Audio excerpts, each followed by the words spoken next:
there's about 14 of us who are being so-called ennobled. And they said, of course, this is absolutely confidential. And now those of you who've got mums like I had will know that you can't tell a mum something like that and expect her to keep it as a secret. So I said to her, look, something really nice is happening to me and it might be in the papers, but I don't know when. So if you see it in the papers, before I have a chance to tell you, I'm just alerting you. I can't tell you because I know you won't keep the secret. Yeah. And Mum said, no, I can guess what it is. I can guess what it is. And this was 20 years ago. I said, what do you think it is? Oh, I think you're pregnant. and then I said, oh, okay, I'm not pregnant. I know what it is. And notice this is second best to being pregnant. Said, oh, you've won that Nobel Prize thing, haven't you? And I said, no, I haven't done that either. Notice she thought that was secondary to being pregnant. Yeah, I love that. and then she didn't know what a baroness was anyway. So she had to resort to her own gold standard. So does that mean you'll be on the telly? That being, the ultimate pinnacle one could achieve if you weren't pregnant or winning the Nobel Prize. Being on the telly was the third thing, So it's a great. I love that why story. It's very good. I grew up with very grounded families. I think it's absolutely lovely. But let's just flip to your life, briefly in the House of Lords, linking it to the brain economy, because you have a different role there, one that can influence the laws of the land and the conversation, at least at the highest level of the land. And the brain economy, the aging economy is extremely important. However, sometimes the law is a very slow machine compared to the pace of technology. And let's just throw in here as well the fact that you've also, ahead of time, as usual, wrote a book on screens back in 2014, Mind Change. And so just bringing all of this together with your position in the House of Lords, do you feel you can influence the discussion, but also influence it in a timely manner? Sure. Well, it's a really interesting question. I mean, I'm not, unlike many of the House of Lords, I'm not an ex-politician, and they occupy their respective party benches. I'm a so-called crossbencher, as you say, which is an apolitical peerage where we are not whipped, we're not told how to vote. And the idea, of which I was the first year of this scheme that increased the number of crossbench peers, was to actually bring expertise to the debates, increased expertise. And so there are people with very distinguished backgrounds there, sort of ex-diplomats and people with great knowledge of geopolitical situation, which of course is not me. So I would cover science or any debates on science. And the etiquette in the House of Lords is really you only speak in areas where you have an expertise. And so it was in 2009, actually, that there was a debate on child pornography site regulation. And I'm not a lawyer or a pediatrician. So the angle I took for the debate was what any neuroscientist could say, which is the brain adapts to the environment. The screen world is a new environment that's changing how we live, and therefore we might think and feel differently from previous generations. And no scientist, no neuroscientist could dispute any of those three facts. And yet, as you say, Lisa, I found myself the center of a bit of a storm with people saying, oh, Baroness says computers rot the brain and so on. And I experienced the first time in my life how the press can exaggerate and how they get hold of stories and then suddenly it really made me actually, it was good in a way because it made me really think about it more and read. And eventually, 5 years later, as you say, I wrote Mind Change because I equated it with climate change in the sense it was highly controversial, it was global, it was unprecedented, and above all, it was multifaceted. It boiled down to lots of different questions, lots of different issues. So climate change, as far as I understand it, deals with energy and water shortages and heat and so on.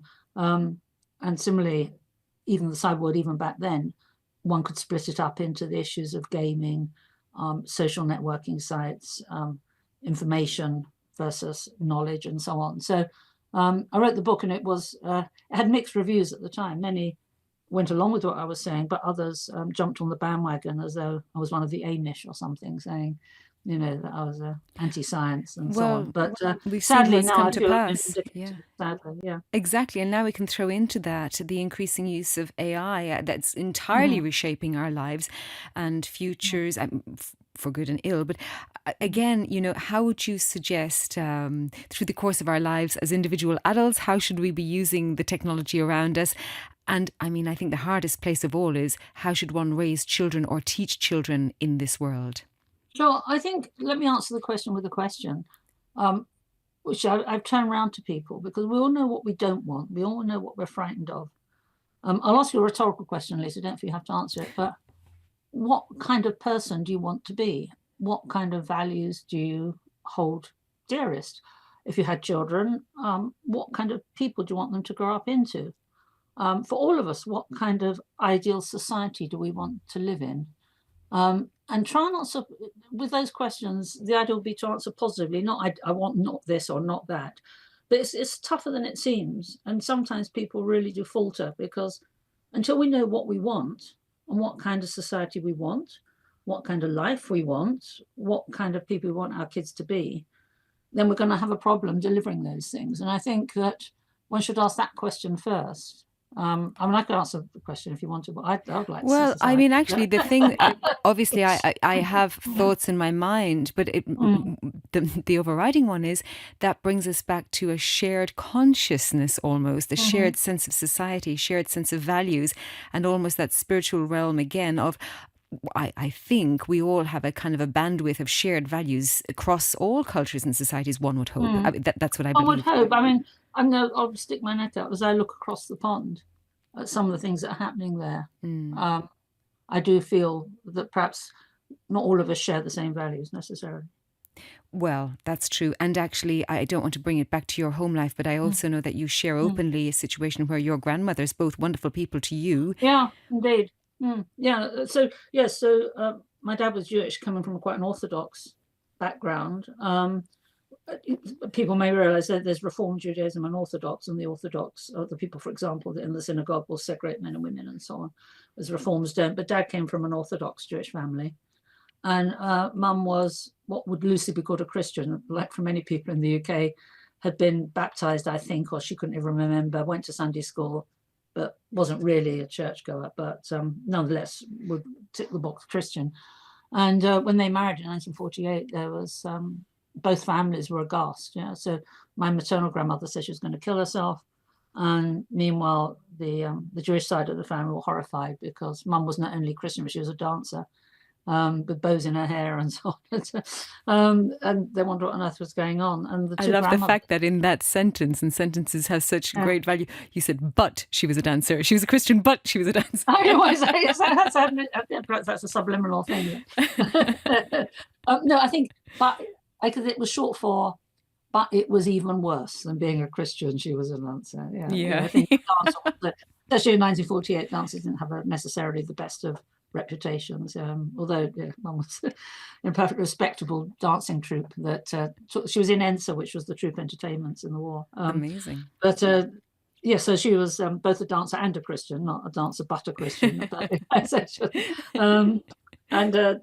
And the two grandmothers, I was brought up, my earliest memories, that we could never have joint family gatherings. So I'd either see, my grandma Shoot or Grandma Thorpe. And, the two were separate things. And it was because they were different faiths. I mean, so I learned very, very early on the absurdity of that, of prejudices, of judging someone and having a view of someone before you even had a chance to get to know them. And so then bringing it back to the question of your role now in the House of Commons and trying to lead House of Lords. House of Lords, of course, lead the discussion there, and this idea of hopefully having shared values, but clearly, as you said, also that isn't always the case. Or they can be almost identical values, but a faith or a religion or something can separate them.